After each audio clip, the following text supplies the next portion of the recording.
बच्चे, आप सभी अच्छे होंगे, स्वस्थ होंगे। हमने पिछली बार वे दिन भी क्या दिन थे ये अध्याय पढ़ा था और उसके पहले भाग का हमने अध्ययन किया था। उसका एक हिस्सा हमने पढ़ा था। मज़ेदार कहानी है ना? अच्छा लगा आपको? आइए, वे दिन भी क्या दिन थे इस अध्याय के दूसरे भाग का अध्ययन हम करते हैं। पहले भाग में हमने देखा था कि रोहित और कुन्नी हैं, वो आपस में बातें कर रहे हैं। रोहित को एक पुरानी पुस्तक मिल गई है और उस पुस्तक में स्कूलों के बारे में लिखा है।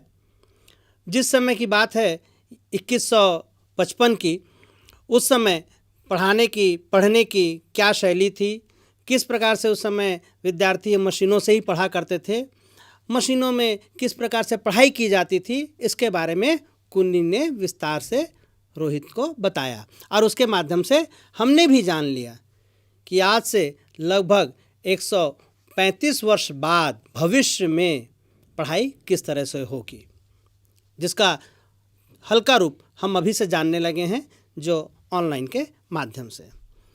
तो वे दिन भी क्या दिन थे का जो पहला हिस्सा है आप लोग को अच्छी तरह से समझ में आ गया होगा, आपने आनंद लिया होगा।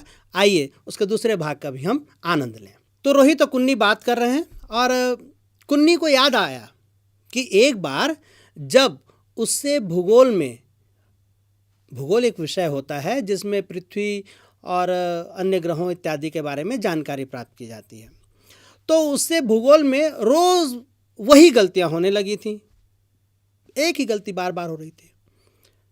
तो उसकी माँ ने मोहल्ले के अध्यक्ष को बताया था।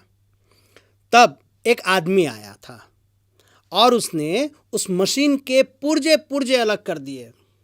पुर्जे अलग कर दिए मतलब जो मशीन के हिस्से होते हैं ना, पार्ट, वो सब अलग अलग कर दिए उसको रिपेयर करने के लिए, बनाने के लिए। उसके बाद उसने सभी पुर्जों को फिर से जोड़कर उसकी गति कुछ धीमी कर दी, जिससे कुम्मी से गलतियां होना बंद हो गया। कुम्मी याद कर रही कि एक बार उसके मशीन में गड़बड़ी हो गई थी, एक आदमी आया बनाने के लिए और उस आदमी ने उसके हिस्सों को अलग अलग कर दिया था।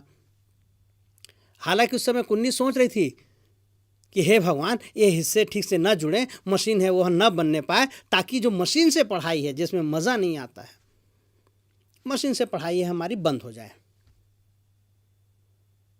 परंतु उस आदमी ने उसे जोड़ दिया, पुर्जों को और सही कर दिया।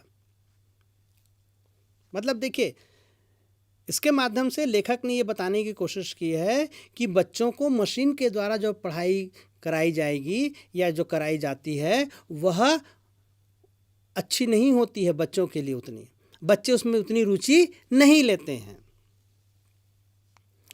फिर रोहित ने कुम्मी को बताया कि पहले मशीन की जगह अध्यापक होते थे जो बच्चों को सारे विषय समझाते थे।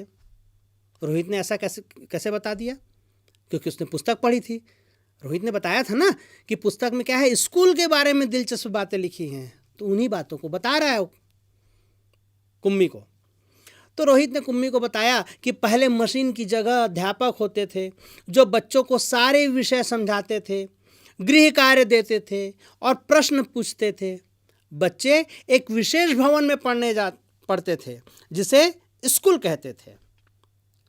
एक आयु के बच्चे एक साथ बैठते थे और एक समय में एक जैसी चीजें सीखते थे, जैसे अभी आप लोग सीखते हैं। अभी ऑनलाइन क्लास नहीं चल रही है, पर जब ऑनलाइन क्लास नहीं चलती थी तब आप विद्यालय जाते थे, स्कूल जाते थे, एक भवन होता है, आपने देखा होगा। और आप लोग एक कक्षा में बैठकर पढ़ते थे। तो आप एक कक्षा में जब आप लोग सब बैठकर पढ़ते थे तो आप लोग की उम्र क्या थी? एक जैसी थी। 2-4 महीने ऊपर नीचे हो सकती है, कम ज़्यादा हो सकता है। और शिक्षक क्या करते हैं? आपको पढ़ाते हैं, विषय को समझाते हैं, फिर क्या करते हैं? गृह कार्य, होमवर्क भी देते हैं। पढ़ाते पढ़ाते बीच बीच में प्रश्न भी करते हैं, आपसे पूछते हैं ना कि इसका उत्तर क्या होगा। तो यही सब दिलचस्प बातें उस पुस्तक में लिखी हुई थी। रोहित ने यह सब बातें कुम्मी को बताई।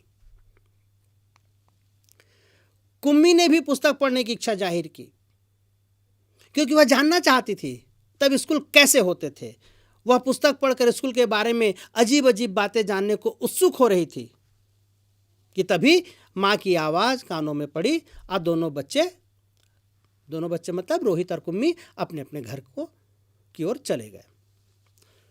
अब कुम्मी है, रोहित ने जब उसमें पुस्तक में ये बातें छपी है ये बताया तो कुम्मी चाहती थी कि पूरा पुस्तक पढ़कर और जो दिलचस्प बातें हैं वो भी जान लूँ, कि बच्चे उस समय कैसे खेलते थे, कहाँ खेलने के लिए जाते थे, और भी जो उसमें वर्णन होगा उसको पूरे विस्तार से वो जानना चाहते थे।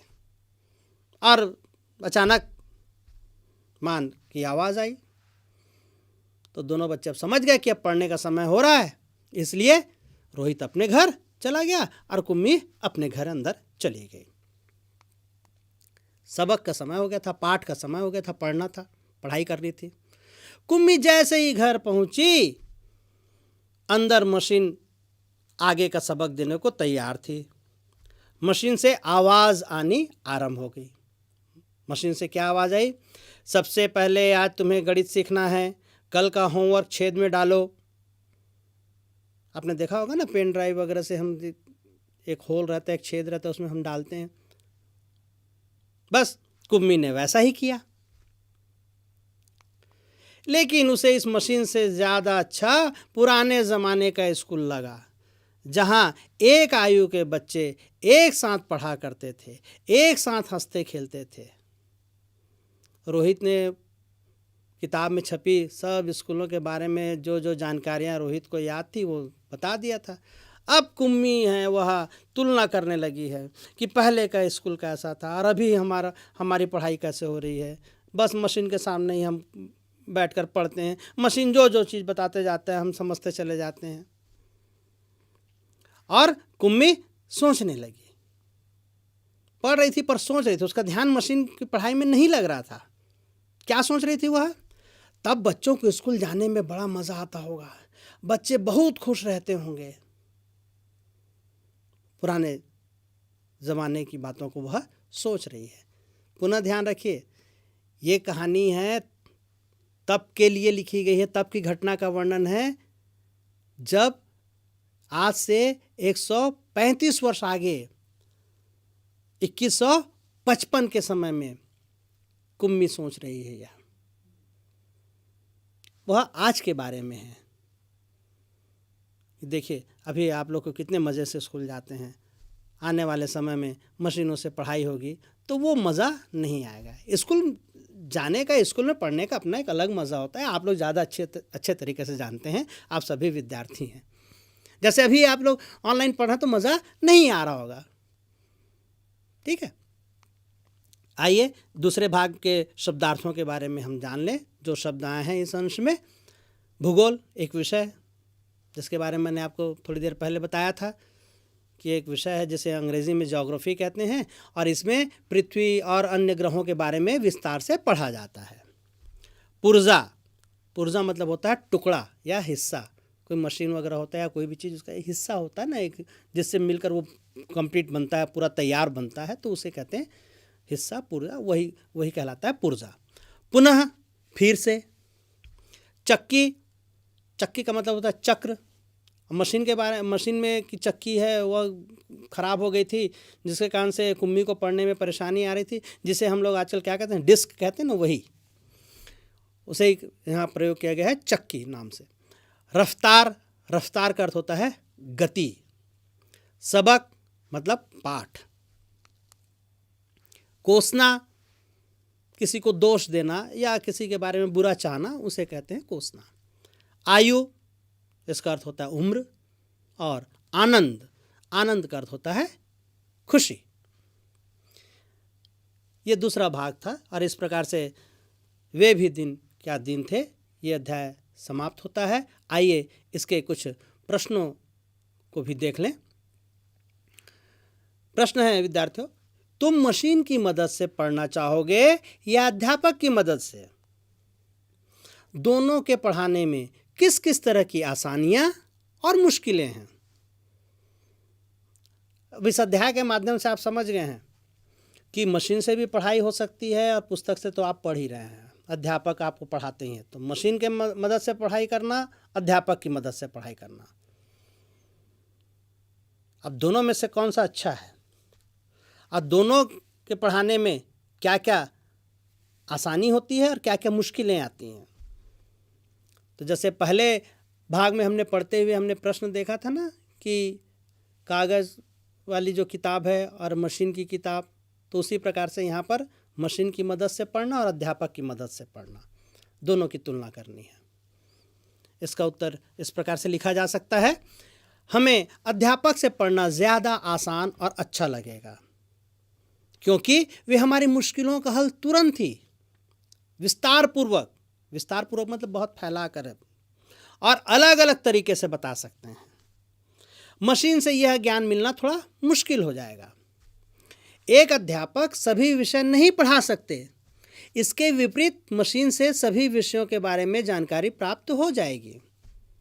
देखिए, अध्यापक से पढ़ने में भी फ़ायदा है और मशीनों से भी पढ़ने से फ़ायदा है, नुकसान भी है। तो क्या क्या है दोनों का अंतर आप देख लीजिए। पहला ही अंतर हम देख लें कि अध्यापक क्या करते हैं, हमारी मुश्किलों का हल तुरंत बता देते हैं और विस्तार से बताते हैं, कई तरीके से बता सकते हैं। पर मशीनों से ऐसा नहीं हो सकता क्योंकि मशीनों में जो चीज़ उसके अंदर फीड की गई है, उसके अंदर डाली गई है, वही तरीके ही बता सकता है, अलग से और तरीके नहीं बता पाएगा।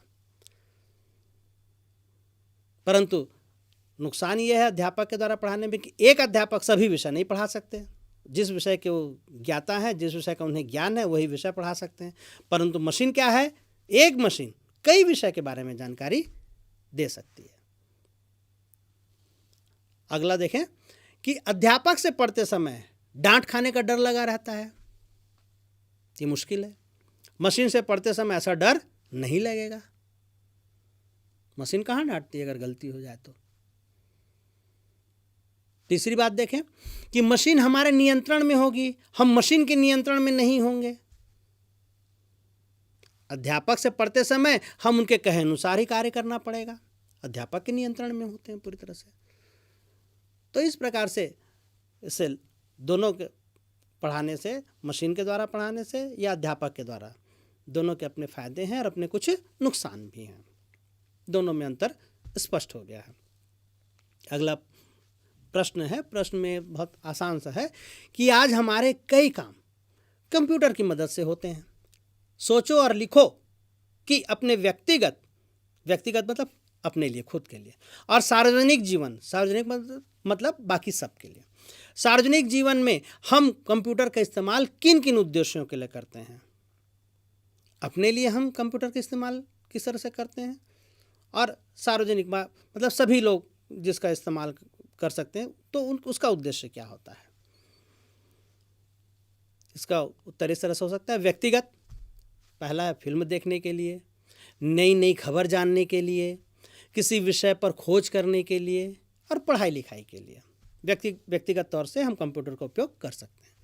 सार्वजनिक रूप से कंप्यूटर का उपयोग किन किन कार्यों के लिए किया जा सकता है।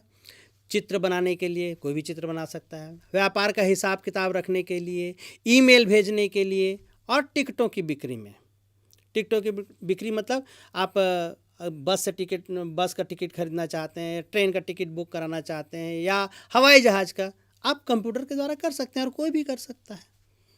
तो इस तरह से हम व्यक्तिगत भी उपयोग इसका कर सकते हैं और सार्वजनिक कार्यों के लिए भी इसका उपयोग किया जा सकता है। विद्यार्थियों, इस अध्याय के संदर्भ में एक संक्षिप्त जानकारी ये भी आपको मैं देना चाहूँगा कि काल, तो हिंदी में काल 3 प्रकार के होते हैं: भूतकाल, वर्तमान काल और भविष्य काल। भूतकाल मतलब बीता हुआ समय, वर्तमान काल मतलब अभी का समय, और भविष्यत काल मतलब आने वाला समय। उदाहरण से आप समझ सकते हैं, मैं कक्षा 4वीं में पढ़ता था, ये भूतकाल। मैं कक्षा 5वीं में पढ़ रहा हूँ, ये वर्तमान काल। मैं कक्षा 6वीं में पढ़ूँगा, ये भविष्यत काल होगा। तो इस काल को भी आप ध्यान रखें और आप आने वाली कक्षाओं में इसके बारे में विस्तार से आप पढ़ेंगे।